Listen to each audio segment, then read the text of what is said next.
Meus amigos, eu acertei. A Argentina está na final da Copa do Mundo. Então vem comigo nesse vídeo eu percuti um pouco sobre essa classificação dos irmãos.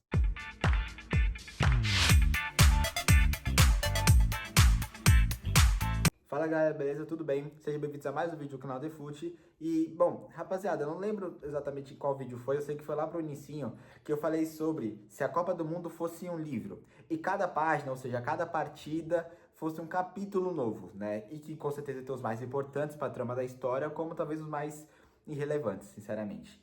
E aí, seguindo essa lógica, né, que eu lembro que eu nunca mais trouxe essa metáfora novamente.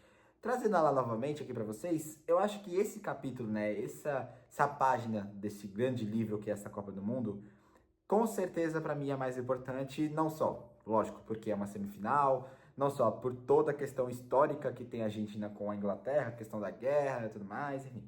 Mas eu acho que ela é muito importante pela forma como foi conduzida. Sabe, da Inglaterra abrindo o placar de uma partida que estava um pouquinho mais tranquila para a Inglaterra, a Argentina, assim, não sei o que a gente aconteceu do nada, sabe? Fez com certeza a melhor partida da Copa. Então, o contraste, né? A forma como foi conduzida essa partida, enfim, com os personagens específicos. Olha só, né? Quem fez o gol da classificação. Imagina você que simplesmente Lautaro Martinez iria ser o herói, né? Novamente da Argentina. Já foi na partida passada. Claro, bem mais o Rune Álvares. Ele só fez para fechar o caixão mesmo. Mas ele vai e repete a dose, né? E dessa vez, com certeza, sendo o herói e exclusivamente o herói desta partida. Então, assim, eu acho que na minha concepção, a forma como foi conduzida dá um impacto muito maior para essa partida em si. E que com certeza eu coloco como um dos capítulos mais importantes, na minha opinião, o mais importante, porque eu somo também com o fator histórico que essas duas seleções têm, tá? Mas de qualquer forma, no vídeo passado da Argentina, eu falei o seguinte, né? Não lembro exatamente a forma como eu transcrevi a frase, mas lembro de cabeça qual foi o significado. Eu falei sobre o que era óbvio. Não, torço pra Argentina, né? Não sou torcedor da Argentina, claro, não tenho nada contra. É mais com torcedores e com as rixas e com os confrontos ali que tivemos muito mais fora de campo do que dentro de campo. Também dentro de campo, mas muito mais por o que aconteceu por fora e todos os casos aí que temos dos argentinos, né? Diversos fatores que vocês já devem estar fardados de ouvir, né? Mas assim, a minha treta com a Argentina é mais por essa questão da rivalidade. Só que no futebol, apenas no futebol, tá? Dentro das quatro linhas. Seleções de seleções, eu sinceramente não tenho tanta coisa assim contra a Argentina, apesar que também não me desce muito. Mas, acima de tudo, mesmo se eu não gostasse ou não gostasse da Argentina, eu gosto muito da Inglaterra, mas sim, muito. Eu sou muito fã do futebol inglês. A Premier League, cara, acho que é um dos grandes fatores em questões de ligas que fez eu amar o futebol e assim, quando eu comecei a amar, se tornar algo mais gradual, né, aumentar, porque realmente é lindo ver o que a Premier League é, né? O futebol que a Premier League põe, a arbitragem e tudo mais. É claro, tem os seus erros, tem seus pontos negativos, tem, enfim, todas as suas polêmicas, tem, porque isso é óbvio, isso é inevitável. Mas no geral, no contraste geral, é sensacional acompanhar a Premier League e por isso eu meio que peguei, né, mesclei esses dois pontos, chutei A e B. Se eu gosto muito da Premier League, gosto do futebol inglês no geral, não tendo por que eu não gostar da seleção inglesa, né? Então, sou muito fã da Inglaterra, assim como sou muito fã da Espanha, quase na mesma pegada, né? No mesmo sentido. Eu gosto muito do futebol inglês e aí, né, automaticamente eu meio que junto também os dois pontos e gosto da seleção espanhola. E assim, como eu falei, não é nada contra a Argentina, mas eu com certeza estava esperando que a Inglaterra passasse. Estava querendo, aliás, que a Inglaterra passasse. Só que como vocês lembram, né, que eu trouxe alguns minutinhos atrás, no vídeo passado da Argentina eu falei o seguinte, a Argentina vai passar. Queira eu ou não, goste eu ou não, goste você ou não, a Argentina estará na final da Copa do Mundo. Ah, Gustavo, você prevê o futuro? Não, mas eu acho que eu prevejo, olha, eu acho que eu previ o óbvio. Sinceramente, eu não previ o futuro, mas o óbvio eu previ. Isso porque nessa partida ficou muito claro talvez o que o Tuchel quis fazer durante ela e que eu sou completamente contra. O Tuchel, para mim, antes dessa partida, brigava, juntamente com os jogadores da Inglaterra também, em certas posições ali, brigavam com a seleção da Copa, né? Aquela seleção que vai colocando no cada jogador de uma seleção específica e tal, e monta, né, uma seleção dos melhores. Claro, pode repetir jogadores, enfim, vocês já devem conhecer, né? Então, eu acho que para mim eles estavam na seleção da Copa. O Tuchel tava brigando ali com as cabeças, não acho que existia um favoritismo, que ele tava numa larga distância, né? Mas eu acho que existia ali uma disputa que era considerável. O Kane, ele estaria na briga da Bola de Ouro, né? Eu acho que ele estaria pela Copa sensacional que estava fazendo até certo ponto e a temporada brilhante dele pelo Bayern de Munique. Só que tudo que aconteceu depois dessa partida, eu acho que sinceramente apagam completamente a chance desses jogadores e desses treinadores estarem na seleção da semana e, logicamente, né, estarem sendo campeões no dia 19. Isso porque o Tuchel fez cagada, cara. O Tuchel, ele realmente foi pro all-in, o que ele já tá fazendo, né, nessa Copa inteira, já começando lá da convocação antes da Copa começar. Mas eu acho que ele foi pro all-in muito, mas assim, muito... acho que não existe nem palavras, talvez, pra eu mensurar na minha opinião, a cagada que o Tuchel fez aqui, tá? Eu acho que ele foi pra um all-in muito despreparado. Acho que essa palavra dá pra definir melhor. Despreparado, sem ideia e sem objetividade do que ele tava fazendo. Ele queria recuar o time, ok, isso era nítido. Mas o problema não é recuar, o problema é como você vai recuar. E do contrário, se eu acho que ele fez cagada, se eu acho que ele fez, sei lá, de 10 coisas que ele tentou, ele errou em 9. Na minha opinião, o Scaloni, de 10 coisas que ele tentou, ele acertou em 12. O Scaloni, na minha opinião, e aí eu sempre, né, só pra entender, quando eu falo do treinador, praticamente eu tô puxando pra seleção, tá? Então o Scaloni, juntamente com a Argentina, eu acho que na minha concepção, os dois, o que tava transparecendo aqui, é que se a partida tivesse no mínimo 10 minutos e tivesse, sei lá, 3-0 pra Inglaterra, é lógico, seria bem mais complicado isso acontecer. Mas se pegue na matéria poética, tá? Da parte poética aqui dessa frase. Eu acho que se tivesse 3-0, faltasse 10 minutos, a Argentina empatava. Muito pelo fato que a Argentina a todo momento fez uma partida, abre aspas, de campeã, tá? Aliás, uma partida de seleção campeã da Copa do Mundo. Essa partida da Argentina é aquelas típicas partidas que quando termina você fala, é isso, ganhou aqui, né? Toda equipe ou clube que é campeão e campeã, enfim, de tal competição, existe uma partida que você olha e fala, foi aí, foi nessa partida que a equipe foi campeã. Se vocês me permitem, eu sou torcedor São Paulino, né? Então vou trazer um exemplo de São Paulo na Copa do Brasil de 2023. Eu acho que a partida que colocou o São Paulo assim, que eu falei, sim, tem chance de ser campeão, foi contra o Corinthians na volta. Foi, sem sombra de dúvida, uma das melhores partidas que eu já vi do São Paulo na minha vida. E olha que eu já vi muita partida desse time, péssimas partidas, aliás, na maioria delas, mas essa, sem sombra de dúvida, foi a melhor que eu vi na minha vida. Foi a partir dali que eu não sei explicar o que aconteceu. Parece que surgiu uma chama assim no meu coração falando, sim, acredite, tem totais chances, tem totais condições de São Paulo ser campeão. Então, essa partida da Argentina, na minha opinião, é aquelas típicas partidas que quando termina você fala, é isso, assim, acabou, a Argentina é campeã. Mas, acho que muito pelo que o Tuchel fez e muito pelo que o Scaloni fez, de certa forma, né? Mas enfim, só trazendo essa breve análise da partida, vamos falar dos 11 rapidinho, tá? A Inglaterra, vamos começar com a Inglaterra. Começou com os 11 titulares, sendo eles Pickford no gol, Reece James nas laterais. Reece James que, se eu não estou enganado, entrou de reserva na partida passada, né? Já precisa anotar aqui o que o Tuchel estava tentando fazer. Stones e Guerri na zaga, aliás, bons zagueiros. E o Spencer, que acho que é um dos poucos dessa linha defensiva que foi coerente e consistente na partida, tá? Então o Spencer em boa partida dele, aliás. Rice e Elliot Anderson, dois jogadoraços, né? O Anderson agora, como já citei anteriormente, né, nos vídeos passados, aliás, ele vai ser jogador do City, né? Será jogador do City por uma boa grana, tá? O City investiu uma boa grana e justo, porque o Anderson faz uma boa Copa. Aliás, fazia uma boa Copa, né? O Rice, eu acho que é uma Copa muito discreta dele. A Copa inteira, pra mim, é uma Copa muito discreta do Rice. Enfim, Morgan Rogers de uma ponta e o Anthony Gordon na outra, o autor do gol. Bellingham no meio campo e Harry Kane na zaga. Aliás, no ataque, né? Esses dois, Harry Kane e Bellingham, eu vou tentar pegar um tempinho do vídeo aqui pra falar sobre eles, mas já falando de antemão aqui, péssima partida dos dois, mas assim, horrível, né? Que partida ruim dos dois, cara. Que partida ruim, completamente apagados. Enfim, esses então são os 11 titulares da Inglaterra. Os 11 titulares da nossa finalista, né, da Copa do Mundo, a Argentina, aliás, 2 vezes seguidas, né? Enfim, Martinez no gol, não tem nem que falar do Gibu, né? Sensacional. Molina e Tagliafico nas laterais.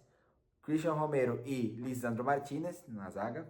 Paredes, eu vou até sublinhar esse ponto do Paredes aqui, colocar um asterisco nele, porque eu quero falar da substituição, que acho que tem um ponto importante para citar aqui dele com o Scaloni, tá? Então, Paredes novamente mantém a titularidade, é óbvio, né? A partida dele contra a Suíça foi espetacular, acho que um dos melhores da Argentina, inclusive, naquela partida. Então, Paredes manteve a titularidade. Enzo Fernandes e McAllister um pouquinho mais no meio, né? Um pouquinho mais enxotado no meio. Álvares, o que eu vi da formação, o Álvares estava como um ponta. Então, não sei se ele exatamente estava como ponta. Creio eu que não, mas na formação que eu vi, o Álvares estava jogando como um ponta, tá? Enfim, Rony Álvares e Simeone, então implementação de Scaloni aí, colocando Simeone, e Lionel Messi. Vamos lá, eu vou falar só um pontinho ou outro aqui dos 11 titulares das duas equipes. Vamos começar, já da Inglaterra, destaquei o Spencer, excelente partida do Spencer. Excelente não, tá? Desculpa, mas uma boa partida do Spencer, tá? O Elliot Anderson, uma partida um pouco mais apagada, mas assim, a Copa dele é muito boa, então não é para essa partida que eu vou crucificar ele. Só que ele poderia ter feito um pouco mais porque ele estava fazendo, né? E falando em fazer um pouco mais, né? O que não correspondeu tanto, Bellingham e Harry Kane, como disse aqui, eu acho que foi uma partida horrível dos dois. Eu digo horrível não porque é tipo assim, uma partida que eles, tudo que eles erraram, aliás, tudo que eles tentaram, eles erraram, ou uma partida que estão irreconhecíveis, não. Eu coloco como horrível por vários fatores, mas acho que principalmente porque os dois se esconderam. Os dois que estavam sendo, não tanto o Kane, né? Nos últimos jogos não estava sendo o Kane. Mas o Bellingham, cara, que quebra um recorde que ninguém conseguia quebrar desde a época de Maradona, que era marcar 2 gols em duas fases de mata-mata seguidas, tá? Então o Bellingham, que estava quebrando recorde, que estava sendo um jogador completamente exemplar, que estava fazendo múltiplas funções no meio de campo, esse Bellingham, pra mim, não conseguiu fazer nem a dele na partida de hoje. Então, se nem a dele ele conseguiu fazer bem, imagina as demais, né? Acho que já dá pra deduzir aqui. Então, assim, o Bellingham e o Kane eu acho que foi uma partida horrível por vários fatores, mas acho que principalmente pelo potencial desperdiçado que esses jogadores poderiam ter feito nessa partida. Acho que principalmente por isso, tá? E só para destacar o Gordon pelo gol, mas que também uma partida apagada, né? Mas pelo menos fez o gol. Do lado da Argentina, eu quero destacar aqui McAllister e Enzo Fernandes, não tanto McAllister, mas principalmente o Enzo Fernandes. O Enzo Fernandes foi um pivô, cara, que assim, eu acho que se não tivesse o Enzo Fernandes nessa partida, talvez, muito talvez, e aliás, quase toda certeza, a Argentina teria muito mais dificuldades para conseguir empatar esse jogo e, logicamente, virar em seguida. O Enzo Fernandes, não só pelo gol, é claro, estava sendo um dos jogadores que desde o início da partida estava mantendo uma consistência absurda. A Argentina foi melhorando e crescendo durante a partida. O Enzo Fernandes não. O Enzo Fernandes estava bem, na minha opinião, claro, desde o início da partida e só foi, né, mantendo ali a linha, né, a risca com a Argentina, evidentemente. Então, assim, quero destacar o Enzo Fernandes, não só pelo gol como pela excelente partida. Quero destacar o Simeone, uma boa implementação. Sinceramente, uma boa implementação do Simeone. Eu gostei bastante. Não tava botando tanta fé quando eu vi na escalação, até porque o Simeone, cara, o Simeone eu não lembro uma partida que ele começou a titular nessa Copa, sendo bem sincero. Se ele começou, tá? Não lembro aqui. Mas o Scaloni bancou, né? Ele bancou o Depou, né? Que o Depou tava sendo titular naquela ponta. Ele bancou o Depou, colocou o Simeone e eu acho que foi bem. O Simeone faz uma partida espetacular, mas ele nem precisou, sinceramente, porque o esquema tático que a gente impõe, talvez a ideia, pelo que eu vi, né, o que me pareceu, do Simeone na ponta foi muito pelo fato do Simeone só fazer uma contenção ali pelas pontas e segurar a bola e distribuir ela pelas laterais. É isso, era um jogador que iria agregar, mas realmente muito mais pro lado tático do que o lado técnico, tá? Então eu gostei do Scaloni colocar o Simeone porque o Depô ele não tava fazendo uma Copa completamente absurda para se tornar indiscutível a titularidade dele. Acho que muito pelo contrário, é completamente discutível e juntamente a isso eu acho que foi ok a implementação do Simeone, tá? Mas o principal jogador aqui faz a melhor partida da Copa dele. Por enquanto, se você quiser tirar um print que o Messi tem 8 bolas de ouro, você tire agora, que provavelmente daqui a alguns meses o Messi tá ganhando a nona, tá? E não, isso com certeza não é um teste, isso com certeza não é uma brincadeira, isso com certeza é uma realidade, porque Lionel Messi está em uma final de Copa do Mundo, mais uma, né? Olha só, e fazendo uma Copa completamente espetacular. Participou, vamos lá, de todas as partidas da Argentina. Isso é óbvio, né? Mas ele participou para gols. De todas as partidas da Argentina. Todas. Da primeira até agora, estamos indo para a 8ª partida, o Messi participou de todas elas. Com pelo menos um gol ou uma assistência. E por que eu trago isso? Por que eu trago essa reflexão? Porque assim, se o Messi por menos ganhou bolas de ouro, principalmente na de 21, que eu acho que é a mais discutível e existe uma maior margem para o Messi não ter ganhado, que eu acho que talvez seria, aliás, eu acho que seria na verdade do Lewandowski. Então, se por muito menos o Messi ganhou bola de ouro, eu acho que sim, ele tem como ganhar e sinceramente, cara, não tem nem muito o que argumentar. Assim como eu não argumentei na última dele de 22, que ele ganhou em 23, se não tô enganado, né? Enfim, a última dele que ele ganhou, que tinha ainda o ciclo da Copa, eu não vou argumentar nessa. Desculpa, eu não vou argumentar nessa. Copa do Mundo, meu amigo, é maior que qualquer competição. Qualquer competição. Não existe uma competição que chegue no nível, chegue nos pés da Copa do Mundo. E o Lionel Messi ganha a Copa do Mundo de 22, sendo um jogador importantíssimo, só que a maioria dos gols dele, nem todos na verdade, mas uma boa parte dos gols dele foram de pênalti. E aí existia aquela discussão dele ser, né, jogador que só faz gol de pênalti, enfim. Nessa Copa, eu acho que ele não fez nenhum gol de pênalti. Eu acho, né? Ele teve 2 pênaltis que eu lembro e ele errou, os dois. Se não me engano, um contra a Jordânia e o outro contra o Egito. Se eu não estou enganado, tá? Ele errou os dois. Então, assim, o Messi, a maioria dos gols que ele fez, e creio eu que foram todos, foi, né, de bola normal, bola rolando. Então, assim, essa Copa do Messi é completamente discutível, não só em números, que ele já superou a Copa passada, como também em atuações, tá? Mas enfim, eu não acho que existe uma margem, mesmo se o Lionel Messi ganhar ou não ganhar, tá? Mas é lógico, se ele não ganhar, aí sim, aí a gente tá falando de Rodri, a gente tá falando de Lamine Yamal em bola de ouro, estamos falando de uma outra turma aqui. Mas se ele ganhar, eu acho que não existe discussão nenhuma de um outro jogador conseguir ganhar uma bola de ouro. É uma pena, né? É uma lástima porque o Harry Kane faz uma temporada brilhante, a temporada do Lamine Yamal é muito boa, por mais que o Barcelona não foi tão bem na Champions, a temporada dele é muito boa, números comprovam. Temporada do. Não, do Rodri não foi tão boa, mas temporada de um jogador ou outro ali teve o seu grande destaque. Só que se o Messi ganhar, cara, é uma Copa brilhante dele. E uma partida mais brilhante ainda. Assim, a partida do Messi, de um jogador de 39 anos, tá? Estamos falando de um jogador de 39 anos. Ele consegue. Aquele tipo de jogador que quando você tá jogando modo carreira, por exemplo, você tá com pouca estamina, né? Só que você tá, sei lá, numa final de Champions e você sabe que você é aquele jogador que a sua qualidade é absurda. Se você pegar três chances ali, você consegue empilhar uns gols ali ou pelo menos uma assistência. Então você guarda né, sua velocidade e fica um pouquinho mais no canto, fazendo só a linha de impedimento ali, né? E aí quando sobra pra você, você vai lá, faz um golaço, dá uma assistência brilhante e você fala, caramba, sou um gênio, porque você tem pouca estamina e você segurou ela pra conseguir, né, agregar ajudar o seu clube, né, auxiliar o seu time ou seleção, enfim. Isso você se fala quando tá fazendo modo carreira, pelo menos eu falo muito quando eu faço isso. E eu falo a mesma coisa pro Messi porque ele não faz modo carreira, né? Ele faz na vida real. O Messi, ele não tem uma velocidade que é coerente para ele correr a partida inteira, o campo inteiro, mas ele, não sei como, não sei te explicar, é realmente uma genialidade que talvez nem o Messi saiba explicar.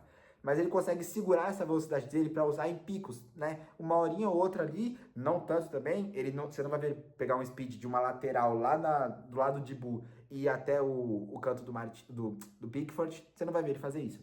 Mas você vai ver ele pegar uma bola ali, correr um pouco, trocar passe com o meio de campo, ir pro ataque, né? Você vai ver o Messi utilizar essa velocidade ao seu favor. E talvez uma das skills que está sendo mais utilizada do Messi recentemente é essa, é dele conduzir a sua velocidade ao seu favor. Porque ele não é o cara mais rápido do mundo, é óbvio. A idade dele chegou e juntamente com isso, todos os outros fatores chegaram junto. Só que ele é brilhante. E esses fatores não anulam nada na genialidade do Messi. Então é isso, tá? Eu sou muito fã do Messi, sempre fui a favor da disputa de Messi e Cristiano Ronaldo. Quando o Messi ganhou a Copa, eu acho que sinceramente essa disputa já tinha acabado há muito tempo, tá? Mas quando o Messi ganhou a Copa, aí sim já acabou. E agora, mesmo se o Messi não ganhar, a disputa também acabou. Né? E se ele ganhar, óbvio que aí o Messi começa, eu acho que na minha opinião, sim, começa a entrar uma discussão com o Pelé, tá? Porque eu sei que eu tô falando um crime aqui. O Pelé é o rei, o Pelé é inevitável, tem que falar. Mas eu digo uma discussão com o Pelé já firmado em primeiro lugar. Só que eu acho que se vir um cara muito especialista de Lionel Messi, né? Estamos falando, sei lá, de Marcelo Becker. E aí discutir com um cara aleatório ali que queira defender o Pelé, eu acho que existe uma margem de argumentos ali no debate para o cara conseguir sair um pouquinho mais favorável, tá? Porque o Messi tem muitos feitos e só aumenta, né? É impressionante. Então, enfim, só destacando os 11 da Argentina, tá? Lionel Messi, como eu já falei, o Simeone, o Enzo. E aí, da parte defensiva, eu quero destacar, acho que ela inteira, porque eu acho que é muito boa, tá? Enfim, com isso, vamos falar substituições rapidinho. Da Inglaterra, aí o principal ponto que o Tuchel foi pro all-in, só que, como eu falei, completamente despreparado. Ele coloca no 72 o Konsa no lugar do Anthony Gordon, ou seja, tira o seu ponta que faz o gol, né? Coloca o O'Reilly, lateral, tá? No lugar do Declan Rice. Isso aos 82. Também aos 82, ele coloca o Dan Burn no lugar do Reece James, então tira mais o lateral. Só aqui um adendo, eu falei, tem um tempinho atrás, na partida contra o México da Inglaterra. Eu falei sobre, né, a convocação e tal, a polêmica do Thomas Tuchel, e eu falei sobre não ter convocado o Dan Burn. Então, peço desculpas que depois do vídeo eu fui reparar que ele convocou sim o Dan Burn. Mas enfim, o Dan Burn tá aqui, entra no lugar do Reece James. Aí depois, mais pro final da partida, né, nos 96 mais ou menos, a partida praticamente já tinha finalizado, né, ele coloca o Declan Rice e o Ivan Toney no lugar do Spencer e do Stones. Ele coloca muito zagueiro. E é o que eu falei, não é um problema você ir pra esse all-in. Só que, cara, você tem que saber o que você tá fazendo. Porque mesmo se você ir, por exemplo, pra um ataque, né, colocar uma equipe completamente ofensiva e você não saber lidar com isso, você vai provavelmente tomar um gol ali porque não vai saber se defender também. Então, qualquer tática que você for fazer em uma fase de mata-mata, contra qualquer equipe, você tem que saber o que você tá fazendo. Você tem que saber como lidar com uma situação e, evidentemente, com uma outra que pode ocorrer. Então, eu acho que o problema aqui não é o Tuchel recuar todo mundo. O problema é como ele fez isso e como ele lidou com isso. E, pra mim, a genialidade ali que imperou da Argentina, e logicamente estou falando, né, do seu treinador, é principalmente pelo que ele fez nessa substituição aqui. Lembra que eu falei para anotar um asterisco no lugar do Paredes? Ele tira o Paredes e coloca o Gonzalez aos 64. Beleza.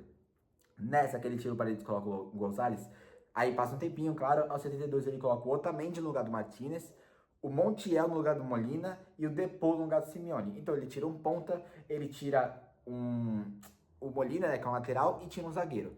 O que eu acho aqui, na minha concepção, é que o que ele quis fazer era muito claro. Se ele estava percebendo que a Argentina estava, perdão, que a Inglaterra estava recuando e não estava conseguindo lidar com isso, ele fez o que talvez eu faria. O Scaloni foi pro tudo ou nada, só que visando completamente a linha ofensiva dele. Ele tira o Paredes, que aí eu acho que ele aqui para mim é um all-in, porque ele tira um dos jogadores mais consistentes desse meio-campo da Argentina. Creio que não foi o melhor nessa partida, porque para mim o melhor foi o Enzo Fernandes. Mas ele tira um jogador que com certeza é um dos mais interessantes e até acho que posso falar aqui o mais articuladores da Argentina, né? Então ele vai e tira isso aos 64. Então, tipo assim, ele tinha um bom tempo e ele vai lá e tira. Então, eu acho que foi uma boa ideia do Scaloni. Isso porque ele já percebeu a cagada que o Thomas Tuchel tá fazendo do outro lado, cara. E não só ele como percebeu, como eu percebi e creio que você também. Então, o Scaloni ele só fez isso e, aliás, só colocou o Simeone por dois fatores. Porque ele é muito bom treinador e que sabe lidar muito bem taticamente com a seleção que ele tem. E pelo outro, que ele tem a seleção dele na mão, tá? Ele tem a seleção dele na mão. O Thomas Tuchel, não quero polemizar aqui, tá? Mas o Thomas Tuchel há um tempo atrás, aliás, nem tanto tempo assim, tava com as rixas dele, com as farpas dele com o Jude Bellingham.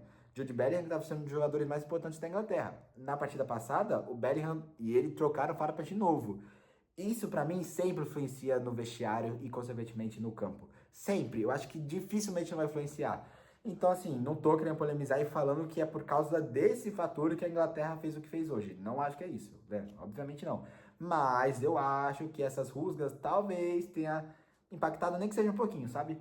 Só que aí, como eu falei, o Scaloni tem a Argentina na mão. E por ele ter a Argentina na mão, ele sabe o que tá fazendo, porque é o que eu falei. Ele sabe como vai arquitetar né, o sistema tático que ele mesmo planejou e que ele mesmo vai impor. E ele sabe como arcar com as consequências desse sistema tático que ele impôs. Então, assim, como eu falei, ele tira o Otamendi, aliás, ele coloca o Otamendi, coloca o Montiel, coloca o Depou, taticamente funciona muito bem, tá? Inclusive o Depou, por muito pouco, dá uma assistência com o cabeceio do McAllister que para na trave. Um dos, né, chutes barra cabeceios que o McAllister fez na partida que foi para a trave, tá? Enfim, para concluir as substituições, aos 81, ele coloca o Lisandro Martinez, aliás, o Lautaro Martinez no lugar do Tagliafico. Então, assim, naquele momento, realmente, o Scaloni já estava muito bem encaixado do que ele iria fazer, já estava bem ciente do que ele iria montar para o time dele, e eu acho que ele não erra em nada, sendo bem sincero. Rapidinho, só pra te falar de uma estatística pra encerrar o vídeo aqui. Os gols, né, foram do Anthony Gordon, 55, com assistência do Morgan Rogers. Morgan Rogers esse que quase deu uma assistência pro gol do Bellingham, da virada contra o México, contra a Noruega, perdão. Então, Morgan Rogers titular na partida de hoje, né, no lugar do Madueke, do Bukayo Saka, enfim. E aí ele vai lá e dá assistência. O Enzo fez o primeiro gol da Argentina aos 85 com a assistência de Lionel Messi e juntamente o Lionel Messi, no caso, dá outra assistência nos 92 para o Lautaro Martinez marcar de cabeça, né? Se não estou enganado, de cabeça. Com isso, Lionel Messi, com 39 anos, fazendo a sua sexta Copa, chega a 8 gols e 4 assistências. 21 gols, maior artilheiro da história da Copa, e eu não lembro exatamente o número específico, mas também o maior garçom da Copa e distancia muito do segundo colocado. Este é Lionel Messi com 39 anos, tá? 6 Copas do Mundo, 3 finais. 14, 22 e 26, tá? Esse é Lionel Messi. Para encerrar, estatísticas como a de praxe, desculpa, tá, gente? Eu tô fazendo estatística no final do vídeo porque eu esqueço. É muita coisa pra falar e eu acabo esquecendo. Mas fiquem tranquilos, eu vou voltar a fazer a estatística no início do vídeo, tá? É que realmente eu tô esquecendo dela. Enfim, estatística para concluir, 36% da Inglaterra contra 64% da Argentina. Aqui não tem o que falar, né? Isso aqui é a maior representatividade do que foi a partida, a maior, disparado. E também, uma que também mostra o que foi isso, é as finalizações, né? 5 chutes no total da Inglaterra, com 2 indo no gol, e 15 chutes da Argentina, com, se não me engano, mais de 11 deles sendo apenas no segundo tempo, tá? E 5 desses 15 indo pro gol, contando com 2 gols aí. Enfim, é isso. Quero saber a opinião de vocês sobre essa partida. Não esquecem, deixa o like, se inscreve no canal, ativa o sininho. Aliás, gostaria de agradecer a todos vocês que estão se inscrevendo. De verdade, muito obrigado mesmo. E, enfim, e se quiserem interagir também, sintam-se à vontade, fechou? E é isso, gente. Até o próximo vídeo, provavelmente para falar sobre o terceiro colocado, que agora já tem definido, que será França e Inglaterra, e eventualmente no dia 19 falar sobre a final, fechou? Então é isso, gente. Muito obrigado e até o próximo vídeo.